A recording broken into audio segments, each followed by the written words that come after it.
Nesse quadro, nós podemos observar as principais complicações motoras relacionadas com o uso terapêutico da levodopa. Uma das complicações é o que se chama de deterioração de fim de dose, em virtude do curto tempo de meia-vida da levodopa. A primeira complicação é o que se chama deterioração do fim de dose, e ela acontece em função da perda abrupta do efeito da dopamina no fim da dose da levodopa. A explicação para isso é que há perda crescente da capacidade de armazenamento da dopamina. Então, quando a dopamina não consegue ser armazenada, o efeito farmacológico acontece em virtude da conversão direta da levodopa em dopamina. Além do mais, a meia-vida muito curta da levodopa faz com que haja necessidade constante de novas doses de levodopa para que os efeitos farmacológicos eles sejam observados. Quais os possíveis tratamentos para reverter esse efeito de deterioração de fim de dose? Um dos possíveis tratamentos é aumentar a frequência das doses de carbidopa, levodopa. Isso acontece em função da meia-vida curta da levodopa.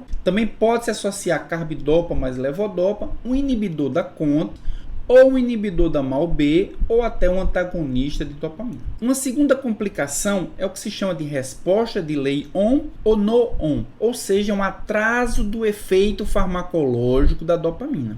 E esse atraso do efeito ele acontece em virtude do esvaziamento gástrico tardio ou de absorção diminuída da levodopa no duodeno. Como nós vimos, a levodopa sofre uma influência muito grande da alimentação. Então, se o paciente tivesse alimentado pouco tempo antes da administração da levodopa, pode ser que ela tenha sofrido uma influência na sua absorção, ou seja, pode ser que haja um atraso do efeito farmacológico. Qual o possível tratamento? Administrar carbidopa, levodopa com estômago vazio. Pode-se também utilizar comprimido de desintegração oral de carbidopa mais levodopa e evitar o uso de carbidopa mais levodopa que seja de liberação controlada, além de administração de apomorfina por via subcutânea. Terceira complicação é hesitação ao iniciar, ou seja, congelamento, ou seja, os efeitos farmacológicos, o início da ação da levodopa, ela fica congelada, ela fica retardada. Isso acontece em função da inibição episódica da função motora dos membros inferiores e que pode ser agravado pela ansiedade, também pode aumentar o risco de quedas do paciente. Quais os possíveis tratamentos para essa complicação?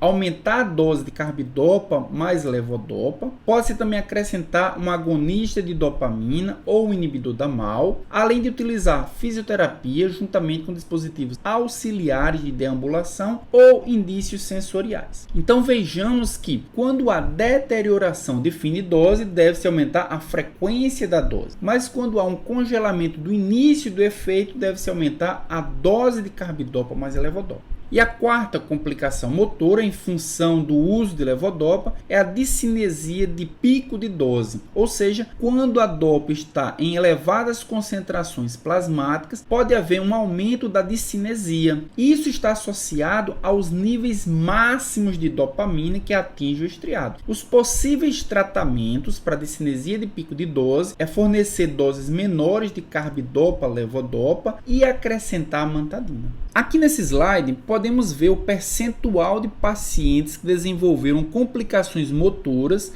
em função de levodopa ou em função de um agonista dopaminérgico. Podemos observar que os agonistas dopaminérgicos retardam as complicações motoras. Aos 5 anos de uso, por exemplo, 45% dos pacientes que usaram levodopa, eles apresentaram complicações motoras, contra 20% dos que usaram ropinirol. Por essa razão, os agonistas dopaminérgicos, geralmente, eles são iniciados antes da levodopa em pacientes que têm doença leve e menos idade no início, pois eles podem retardar a necessidade de começar o tratamento com levodopa. Nessa tabela, nós podemos observar os principais efeitos adversos advindos da administração da levodopa. Então, nós podemos dividir esses efeitos em efeitos periféricos e em efeitos centrais. Os principais efeitos periféricos são anorexia, náuseas e também emese. ou seja, um efeito do trato gastrointestinal. Isso acontece em função da estimulação dopaminérgica do gatilho do vômito. Também podemos observar efeitos cardíacos, como taquicardia e extrasístole. Isso acontece em função da estimulação da dopamina no coração. A hipotensão também é um efeito periférico, acontece pelo efeito da dopamina na vasodilatação. A midríase também é um efeito periférico comum, acontece em função da potencialização adrenérgica. Além disso, também é observado discrasias sanguíneas, também a coloração marrom da saliva e da urina em função da produção excessiva de melanina, que é produzida pela oxidação da dopamina.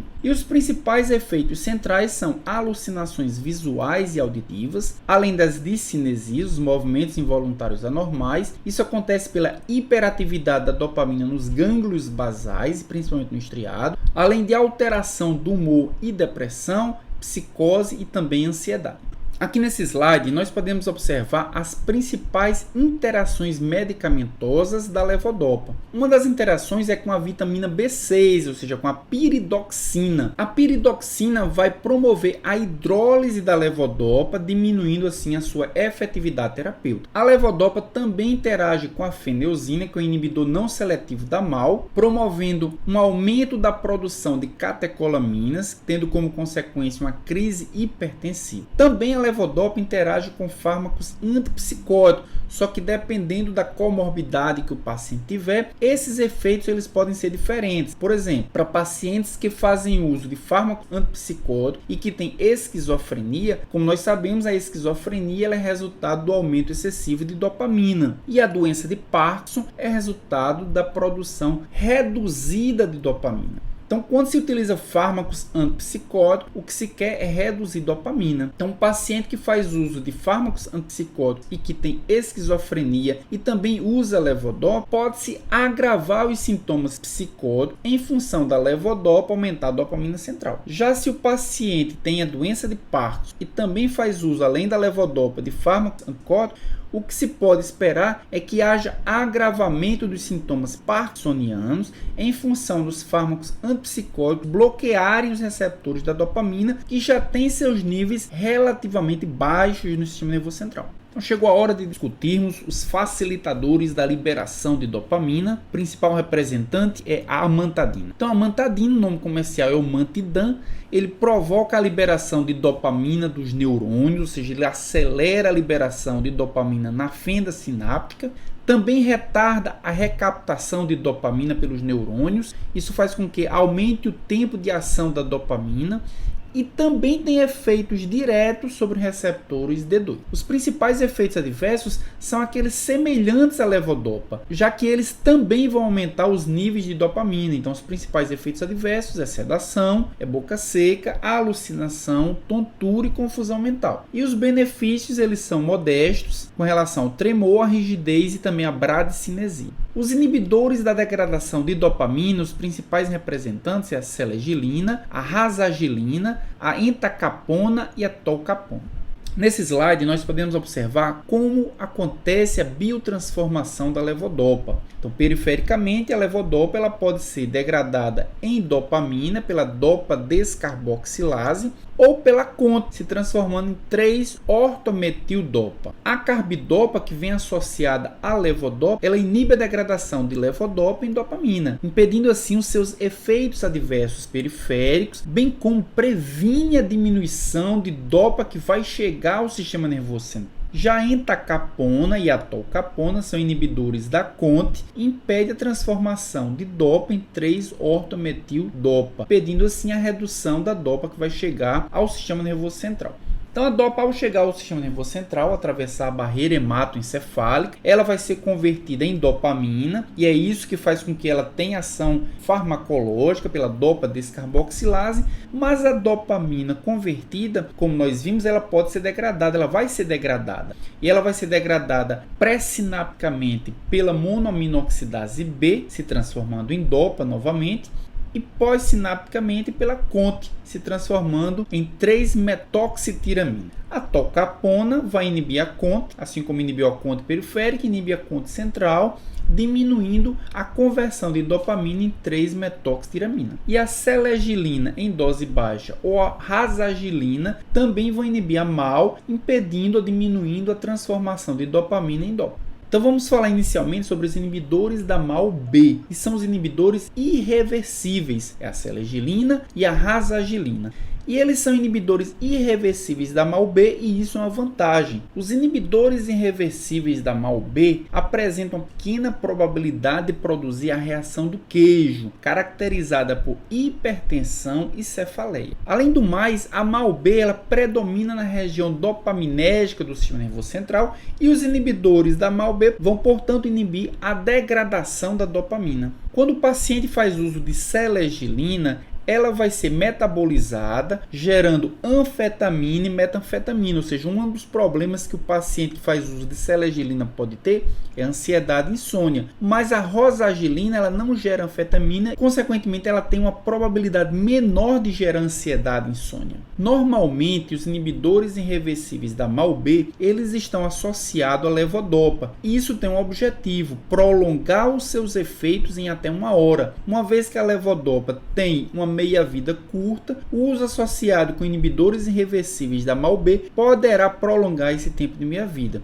Isso vai permitir a redução da dose da levodopa em até 50%, mas poderá aumentar as suas concentrações, produzindo efeito de pico da levodopa, o que poderá agravar discinesias ou os sintomas psiquiátricos, como por exemplo os delírios. A rosagilina ela é considerada o agente de primeira escolha no manejo das flutuações motoras por levodopa. Já os inibidores irreversíveis da CONT, eles vão inibir a degradação da dopamina pela catecol-ortometiltransferase. Ela normalmente é utilizada em associação com a levodopa mais carbidopa e ela vai inibir a degradação da levodopa periférica pela dopa-descarboxilase. Entretanto, como nós podemos observar nessa imagem, a levodopa, ao ser administrada, ela poderá ser degradada pela dopa-descarboxilase, produzindo dopamina, e é por isso que ela é associada à carbidopa, para prevenir essa degradação periférica.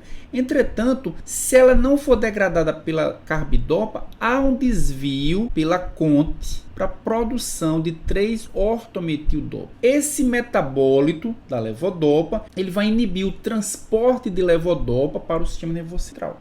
Então, ao se utilizar um inibidor da CONT, seja, por exemplo, um entacapona, o que nós queremos é inibir a degradação de levodopa em 3-ortometildopa e, consequentemente, inibir a competição da 3-ortometildopa com a levodopa para a entrada no sistema nervoso central. Então, a associação do inibidor irreversível de CONT com a levodopa mais carbidopa aumenta a concentração cerebral de levodopa, além de aumentar o período ON em aproximadamente 1 a 2 horas. A absorção de entacapona e tolcapona ela não é influenciada pela alimentação, assim como acontece com a levodopa. O seu volume de distribuição é limitado, uma vez que elas são extremamente ligadas às proteínas. A tolcapona ela tem uma maior duração de ação e a dosagem deve ser ajustada para pacientes que apresentam cirrose moderada ou grave. Os principais efeitos adversos acontecem em função da ação da própria levodopa, como diarreia, hipotensão, náuseas, anorexia, discinesia, alucinações e distúrbios do sono. Entretanto, para a tolcapona é observado também necrose hepática fulminante, por isso há necessidade de monitorar a função hepática para pacientes que fazem uso de tolcapona, mas não para a entacapona. Ela não apresenta essa toxicidade hepática. Agora vamos falar sobre os antagonistas da acetilcolina, como o biperideno e a triexanfenidina. O mecanismo de ação desses fármacos é o bloqueio dos receptores muscarínicos. Então a acetilcolina, quando é produzida pelo neo estriado, ela vai agir na placa motora, promovendo a contração muscular. Os fármacos anticolinérgicos irão bloquear os receptores muscarínicos. Então, mesmo que a acetilcolina seja produzida, ela não irá agir em seu receptor, pois ele se encontra bloqueado. Os fármacos anticolinérgicos são mais eficazes no tremor do que na rigidez e na bradicinesia. Também melhora-se a alorreia, que é a salivação excessiva, mas apresenta alguns efeitos típicos dos anticolinérgicos: a boca seca, alterações visuais, tontura e também nervosismo. Aqui nós podemos ver o algoritmo para tratamento da doença de Parkinson. Então deve-se fazer um tratamento não farmacológico relacionado à educação, principalmente a adesão ao tratamento. Também é considerado os exercícios físicos, a nutrição e o apoio psicossocial. Do ponto de vista farmacológico, deve-se considerar inicialmente a rasagilina e, se houver necessidade de controle sintomático adicional, dependendo do sintoma e dependendo da idade, deve-se considerar tratamentos um pouco diferentes. Por exemplo, para o tremor, se o paciente tiver abaixo de 65 anos, deve-se considerar o uso de anticolinérgicos ou amantadina. Mas se o paciente tiver acima de 65 anos, deve-se considerar apenas o uso de amantadina. Já para bradicinesia, rigidez e tremor, o mesmo tratamento, seja com 65 anos ou mais, deve ser considerado. Acrescentar ao tratamento com rasagilina a amantadina, agonistas da dopamina e carbidopa mais levodopa. Além do controle sintomático adicional, também deve-se considerar o tratamento de algumas complicações da doença, como por exemplo o tratamento da discinesia de pico de dose. Ele deve ser feito reduzindo-se a dose do fármaco dopaminérgico e acrescentando a amantadina. Já para o tratamento das flutuações motoras, deve-se aumentar a frequência da dose de levodopa, acrescentar um inibidor da MAO ou inibidor da CONT e acrescentar um agonista da dopamina.